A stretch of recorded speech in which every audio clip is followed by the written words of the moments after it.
You can apply layer styles to clips inside a video project in Photoshop, and the process is very similar to applying layer styles to images in the non-video side of Photoshop, but there are a couple of differences. And I'm going to explain those differences in this lesson. I'm also going to give you a couple of practical examples of when to use layer styles. So to follow along, go to Working Files, and open up Photoshop PSD files, and open up 0603 Layer Styles. We're going to do two things here. We're going to position this sign over that video so that it fits nicely, and we're going to apply a couple of layer styles to it. Then we're going to make a couple of editing fixes to this as well, dealing with audio and also with the video that's kind of shaky. Then over here on this side of things, we're going to do a picture in a picture. We're going to take this image here and have that run above this clip in the background, maybe right about there, and put it in a frame and crop it a bit and apply a couple of layer styles to it, and also deal with an audio issue with that one as well. All right, let's get started with the sign. First of all, let's just listen to this for a moment. Perfect job. That's right. So you can hear the instructor because this shot was taken fairly close to the arena, whereas the sign was taken out by the road. So I'd rather get a quieter kind of sound here rather than have her voice in the background. So I can do that by bringing in audio from some other source. I have that audio already there, but let me show you how I got it. I went over to the audio track and clicked on this plus sign here, and went over to get that shot, which is inside this dressage folder, and got this shot, which has some audio, just some quiet bird sound and a little bit of wind noise. I got that, and I brought it in as an audio clip only, so it comes down here just as audio, even though it's a video clip to begin with. It's just audio there. So I'm going to sort of swap audio here. I'm going to right-click on this, and I'm going to go to the audio side and mute the audio there so you don't hear the instructor anymore. I'm going to go down here and turn on audio for that track. I turned it on for this demo there, so now the audio is on for that track. Now it'll sound a little more like out there in the countryside. There you go. So let me just lengthen the length of the sign so it's as long as the clip below it. Shrink down the audio here so it just fits there.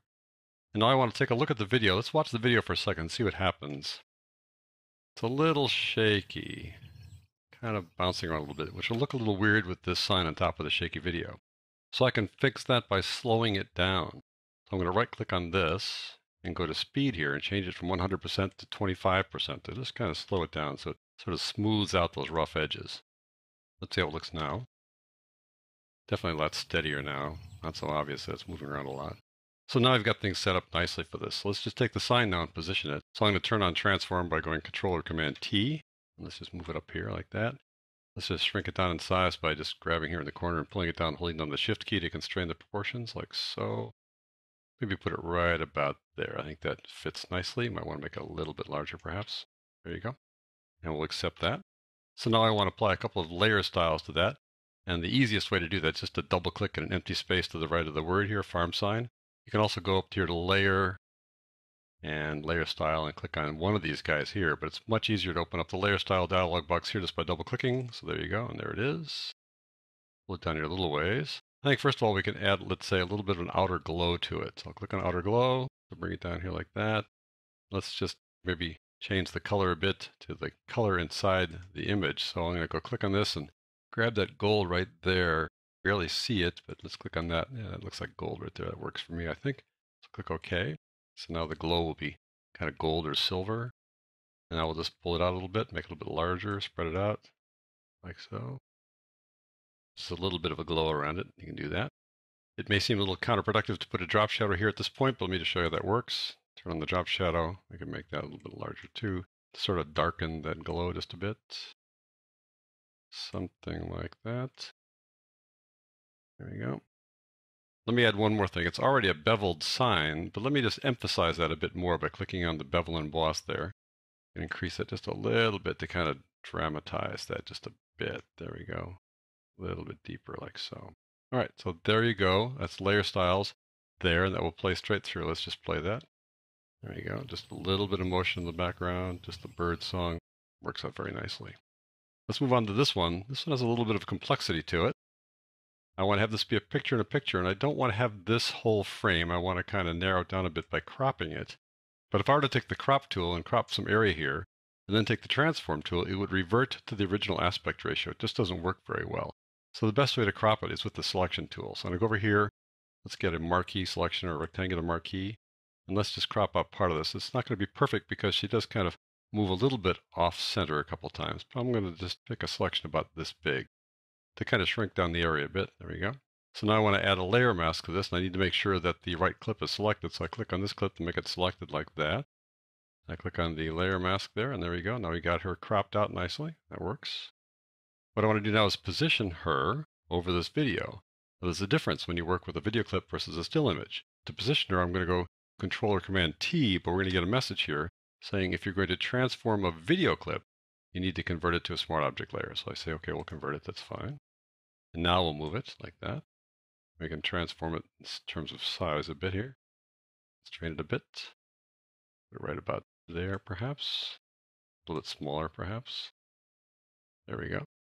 And now we have our picture in a picture. We'll just accept that by pressing the enter key in the keypad and play this a bit here and see what happens. And we have lots of audio there. We have too much audio.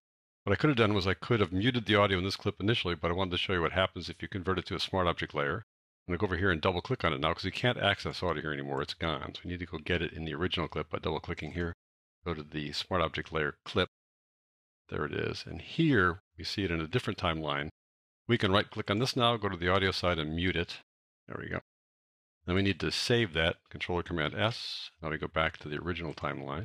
That audio won't be a problem anymore now. Good job. Super. Now we just have one audio. This is the one down here.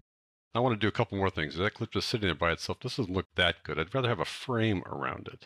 So I want to put this thing on top of a frame. So to do that, I'm going to add another layer here. New video group. Take this clip and put it up in that layer like that.